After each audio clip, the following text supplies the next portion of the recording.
السلام علیکم ورحمۃ اللہ وبرکاتہ۔ ایک بھائی نے بہت عرصے سے یہ سوال بھیجا ہوا ہے کہ سر یہ فتح محمد جالندھری صاحب جو ہیں ان کا ترجمہ پڑھنا یہ کیسا ہے اور یہ ہیں کون؟ دیکھیں جی، فتح محمد جالندھری صاحب کے بارے میں زیادہ انفارمیشن ہمارے پاس نہیں ہے، یہاں تک کہ فتح محمد جالندھری کا جو ترجمہ ہے نا، اس کتاب میں بھی ان کا تعارف ہمیں زیادہ نہیں ملتا۔ بعض ذرائع سے یہ پتہ چلتا ہے کہ ان کے آباء و اجداد افغانستان سے مائیگریٹ ہو کے رامپور آئے اور رامپور سے پھر پنجاب آ گئے، اور یہ مولانا جالندھری صاحب جو ہیں یہ پیدا تو ہوشیار پور میں ہوئے، لیکن ان کے والد صاحب تھے شاہ محمد خان۔ یہ جالندھر میں ملازمت کرتے تھے، تو نتیجتاً اب یہ لوگ جالندھر آ گئے، تو جالندھر ہی میں ان کی پرورش ہوئی اور یہ وہیں پہ بڑے ہوئے، تو یوں یہ جالندھری ہو گئے، اور فتح محمد ان کا نام تھا۔ کہا یہی جاتا ہے کہ ڈپٹی نذیر احمد نے قرآن کریم کا جو ترجمہ کیا تھا اس کو مزید آسان کرنے کے لیے فتح محمد جالندھری نے ڈپٹی نذیر احمد کا ترجمہ لے کر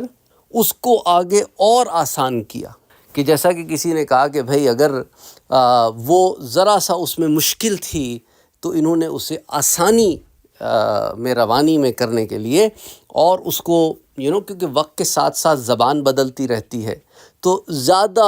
آسانی سے سمجھ میں آنے والا ترجمہ کر دیا۔ اب 1938 میں لاہور کے ایک بہت بڑے پریس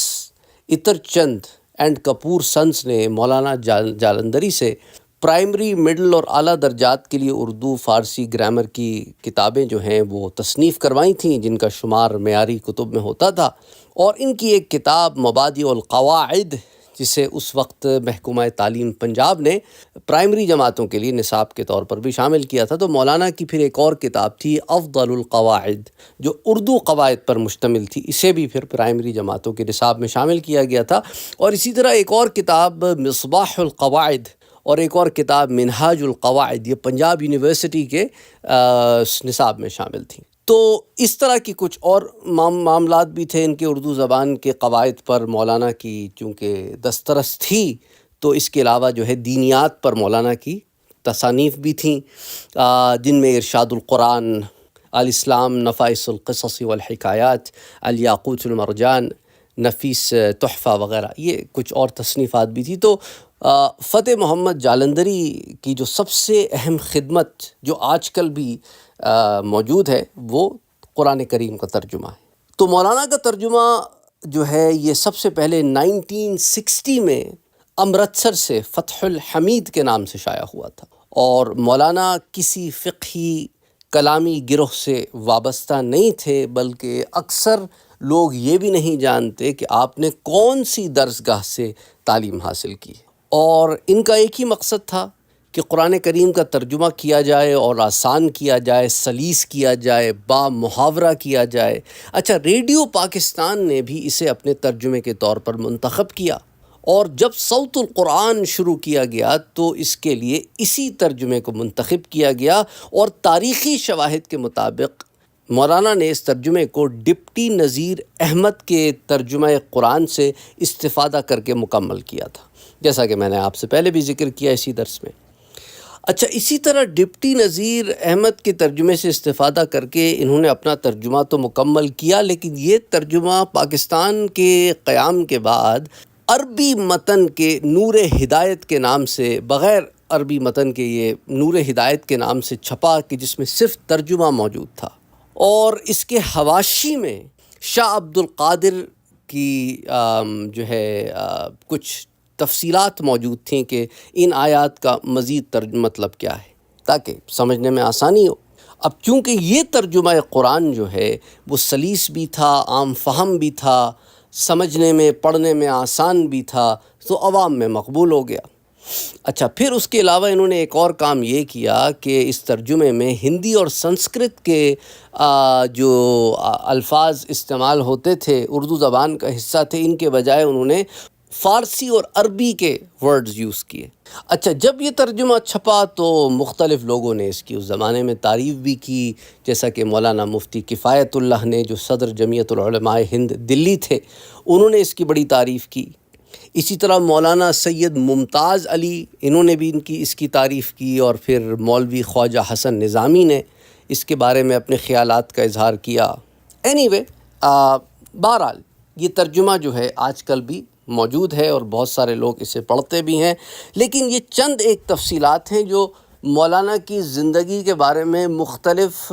سورسز سے آتی ہیں، لیکن اگین یہ سورس پتہ نہیں چلتی کہ آیا مولانا صاحب نے کہیں سے کوئی سند یافتہ ڈگری حاصل کی ہو جس سے ان کا عربی زبان پر اور دیگر علوم پر اس قدر انہیں مہارت حاصل ہو گئی ہو کہ وہ قرآن کریم کا ترجمہ کر سکیں، کیونکہ قرآن کریم کا ترجمہ میرے بھائیوں کوئی آسان کام نہیں ہے۔ اس کو کرنے کے لیے آپ کو کئی علوم حاصل کرنے پڑتے ہیں تاکہ آپ غلطیاں نہ کریں۔ اچھا، اب یہ بھی ہمارے سامنے بات آتی ہے کہ دنیا میں کم و بیش 103 زبانوں میں قرآن کریم کے مکمل تراجم شائع ہو چکے ہیں، جن میں سے ایک اہم زبان اردو بھی ہے، اور اس کے اندر پھر مختلف لوگوں کے تراجم ہیں، ان میں سے ایک ترجمہ ان کا بھی ہے۔ لیکن اس ترجمے میں کہاں کیا مسائل ہیں، یہ بھی ہمارے سامنے آنا بہت ضروری ہے۔ ان پر بھی میں آپ سے بات کرنا چاہتا ہوں، کیونکہ ہوتا کیا ہے کہ ہم ترجمے تو دیکھتے ہیں، لیکن پھر ہم یہ نہیں دیکھتے کہ ان تراجم پہ علماء نے کیا تنقید تو نہیں کہوں گا، میں یوں کہوں گا کہ ان ترجمے میں کیا غلطیاں ہو گئی ہیں، کیونکہ مولانا کے بارے میں ہم نہیں جانتے کہ آیا ان کا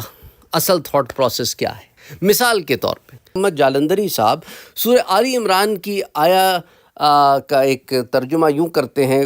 کہ حالانکہ ابھی خدا نے تم میں سے جہاد کرنے والوں کو تو اچھی طرح معلوم کیا ہی نہیں، تو اللہ کی طرف لا علمی کی نسبت کرنا کہ اللہ کو بھی علم ہی نہیں ہے، تو اب معاذ اللہ استغفر اللہ العظیم، اللہ سبحانہ و تعالیٰ کی طرف بے خبر ہونے کے لکھنا، یہ تو ایک ایسی بات ہے جو غیر اسلامی بات ہے۔ جبکہ امام احمد رضا خان بریلی رحمۃ اللہ علیہ اسی آیہ مبارکہ کا سورہ آل عمران کی آیہ نمبر 142 ہے، اس کا ترجمہ آپ کیا کرتے ہیں کہ اور ابھی اللہ نے تمہارے غازیوں کا امتحان نہ لیا، اللہ نے ابھی تمہیں امتحان میں نہیں ڈالا۔ معاذ اللہ، یہ نہیں کہ اللہ کو خبر ہی نہیں، استغفر اللہ العظیم۔ اسی طرح کے اور مختلف معاملہ جات ہیں، تو اس لیے قرآن کریم کے تراجم میں آپ کو حد درجہ احتیاط برتنی۔ اللہ سبحانہ و تعالیٰ سب کے لیے آسانیاں کرے، آمین۔ اللہم صلی علی محمد وعلی آل محمد۔